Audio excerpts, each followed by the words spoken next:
The Northman was shot in Northern Ireland with a budget of $90 million and was produced by Focus Features. Over the past several years, Robert Eggers has become one of my favorite directors. The Lighthouse is my top film of 2019, and Eggers' debut The Witch would rank pretty highly on a top 10 list for 2015. Although his new film, The Northman, is the most accessible film Eggers has done so far, it still retains the immersive quality of his previous work. While The Lighthouse was focused more on telling a story through symbolism, The Northman actually has a plot that is very easily understood. In fact, the opening lines of the film tell you the entire story. Hear of a princess' vengeance quenched at the fiery gates of hell. It's not like it's unclear how events will play out. The main character is repeating this mantra throughout the film. I will defend you, father! I will save you, mother! I will kill you, father! It's the plot of Hamlet, which Shakespeare based on the Danish legend of Amleth, the story of a son who seeks revenge for the death of his father, the king, by his uncle, the antagonist of the story. It's an archetypal tale. The boy becomes a man, acquires his magic weapon, and seeks out his destiny. In the original myth, Amleth survives and is crowned king, but Shakespeare changed the ending of the original story when he created his play. The Northman excels not because of the originality of its story, but in the execution of it. After all, this is a story that has been told again and again for over 1,000 years. These archetypal stories speak to something deep within us, so essentially human that we find joy in telling them again and again. The Northman is co-written by Robert Eggers and Shun, who co-wrote the A24 movie Lamb. I wasn't crazy about the writing in Lamb. There wasn't a lot of dialogue or action, but both movies are essentially folk tales at heart. The Northman is a different beast, and one I find more engaging. It takes a hero's journey story and tells it in a way that is brutally violent and beautifully poetic. Right off the bat, the first major scene in this movie is very Robert Eggers. The actors are framed in a meticulous way, frozen like statues. The dialogue finds a comfortable rhythm within the story, and the performances are spot on. The 3 films Eggers has directed so far all incorporate magic and mythology into historically accurate period pieces. The supernatural elements exist in his films, but it's never clear how much of that is subjective to the character's beliefs and perspectives. Odin and Freya both make appearances in The Northman. Ravens appear often, suggesting Odin's omniscient presence. There are several shamanistic mentor characters in the film who guide Amleth towards his destiny. Prophecy and fate play a major role in the story. In these archetypal stories, a character will meet a seer who tells them of their future, and then the prophecy becomes self-fulfilling. Amleth encounters 3 different archetypal shamanistic characters. Willem Dafoe's character, the Fool, the man who exposes the truth with humor, yet is actually a secret shaman and priest. Bjork's serious character, who is blind but sees the future. And the old man in the cave, whose guttural howling gives Amleth the location of a secret sword, which is dangerous to go alone without.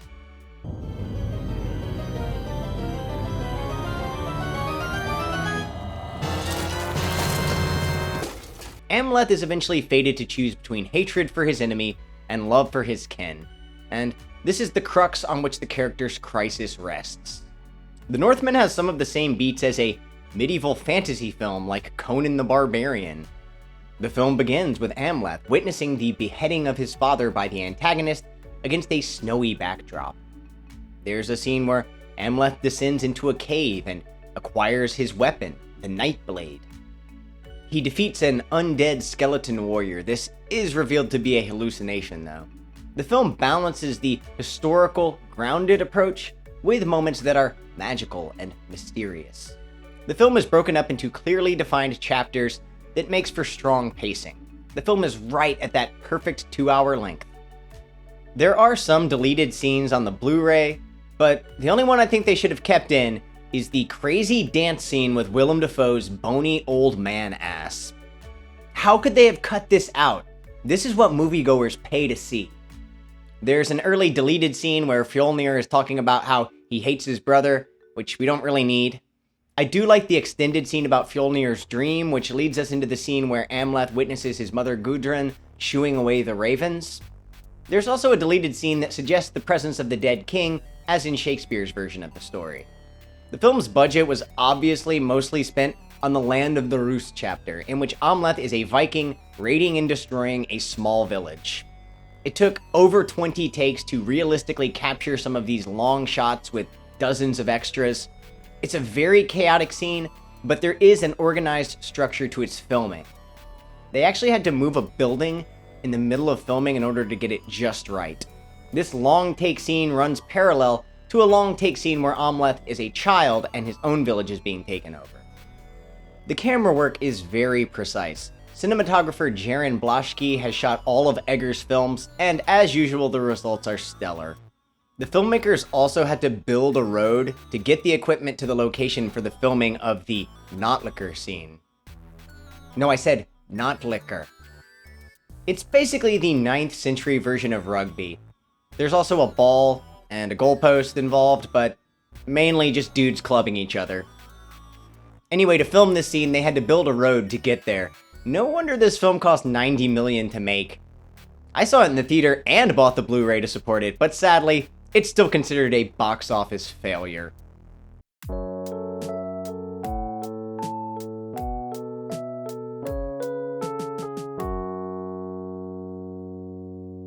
The film opens up with Ethan Hawke's King returning home.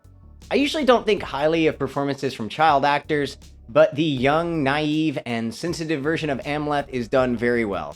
It's a great contrast to the monster that he becomes later. The king feels his death is approaching, and that it's time for Amleth to go on a psychedelic journey into manhood. You know, there's that famous scene from Hamlet where he's talking to the Jester's skull, but I never knew the Jester was a secret shaman. This might be where mass audiences deem this movie too weird and shut it off, but I love crazy drug trip scenes in movies. They're just fun. I wouldn't call this movie fun exactly. In fact, everything that happens after this coming-of-age psychedelic drug trip where Ethan Hawke burps and crawls around on the ground is filled with trauma and tragedy. There's a lot of irony at play here. Amleth's world is torn apart when his father is killed, yet he ends up a Viking tearing children away from their parents. The film's most haunting moment is one in which the Vikings burn down a building full of children after separating them from their parents.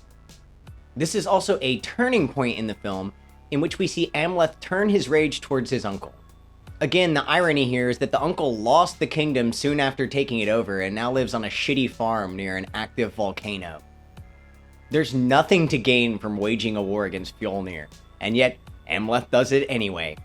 In an early scene, Nicole Kidman mentions the fact that Ethan Hawke's father grew up in a different, more brutal time when he had to kill his uncle, which is exactly what is going to happen to Amleth. When Amleth is disguised on the farm, his uncle's son tells him that he has the stench of a lowborn slave, yet he is actually the son of a king. Willem Dafoe makes a joke where he goes, "Look how the queen's cup grows wet for more men than her king," which really upsets Fjolnir because it's true. In The Witch and The Lighthouse, there was special care given to the accents and the language to transport the viewer to the time and place of the story. The Northman is set back even further in history, meaning it might be more difficult to verify exactly how people spoke, but the characters' voices never took me out of the film. The second act of the film slows everything down, while Amleth disguises himself as a slave and ventures out to find Fjolnir. This is the stealth section of the film. It eventually turns out that Amleth's mother willingly left with Fjolnir, and that Ethan Hawke's king was actually kind of an asshole. She was originally his slave, which is why she didn't want Amleth to run in on her unannounced in the opening scene of the film. He would have seen her brand. This is where we get the incestual kiss scene between Nicole Kidman and Alexander Skarsgård. Your sword is long. These two actually played husband and wife on Big Little Lies. They should have gotten an older actress or made Nicole Kidman look older. She's good at playing a villain here, and she's given a lot of sympathy as well, but the ages just don't really make that much sense. Even Fjolnir is a character we feel for. We watch his entire family get slaughtered. He tells Amleth that he is just like his father, that evil begets evil. Amleth descends into darkness, and by the end of the film, the only option he has left is death. Amleth kills Fjolnir so that his children might survive and become better people than the man he was. Fjolnir collects the bodies of his slain wife and child. I will meet you at the gates of hell. Then we get a shot of Skarsgård in front of the flaming village, followed by the intertitle, The Gates of Hell. Both men are beyond saving, and their final battle plays out like Ragnarok, with a simultaneous beheading and impaling. That final battle scene, by the way, the naked sword fight in a volcano, is great. Eggers apparently pushed for dick shots in this movie, but it would have changed the rating to NC-17, and then it really wouldn't have made any money back, so they didn't do it. But the idea was that there's nothing scarier than a naked man. Eggers also wanted a shot of Robert Pattinson's erect dick for the lighthouse as well. It really was a missed opportunity that we didn't get a fully erect dick naked volcano fight. The last shot is Amleth being carried into Valhalla, which represents the afterlife in Norse myth. It's a classic revenge story, but Amleth's decisions are not necessarily condoned by the filmmakers. Amleth believes dying in battle will cause him to enter Valhalla, so as he's dying, this would be his vision. The vision of his ascension is reflected in his eyes. Amleth's sword, the Nightblade, can only be unsheathed by him. For it can only be unsheathed in the dark of night, or else at hell's black gates. It's also suggested that the sword is cursed and must feed on the souls of the dead. That as long as the sword is in Amleth's possession, its hunger must be fed. In order to receive the sword, he has to venture into a tomb in the dead of night and defeat a skeleton, shoving the warrior's head up his own ass. At this point, Amleth can scare dogs away just by growling at them. Amleth and Olga use magic to send the dogs into a frenzy, revolting against Fjolnir's men. The two lovers haunt the men on the farm with murder and magic, slowly breaking down Fjolnir's psychological state. There's mutilation, disemboweling, multiple beheadings. This is a very gory film. Amleth even cuts out the heart of his enemy's son and uses it as a bargaining device. The tales of Norse mythology are particularly brutal, with the cosmos being destroyed through Ragnarok, an apocalyptic battle in which Odin is slain by Fenrir and Thor is slain by the World Serpent. The Northman doesn't sanitize any of the horrors of the acts committed by the Vikings. It doesn't Disneyfy Norse mythology the way a Marvel film would. The Thor character is mostly known to modern audiences because of Marvel. They just plucked the character right out of Norse mythology. It's a complicated mythos because of its appropriation by the Nazis in World War II. The Germanic hero's tale of Siegfried, the Dragon Slayer, was used by German nationalists and fascists as propaganda in World War II. The Germanic Siegfried being born out of the Norse Sigurd. There has been media coverage about factions appropriating the Northman as a white supremacist film, so I'd just like to let you know that the film does not explicitly have any kind of political agenda.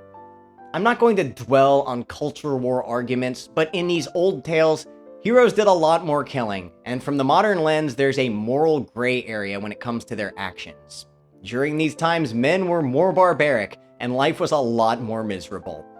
Just based on the events of the film, I would call these bad times. Really bad times.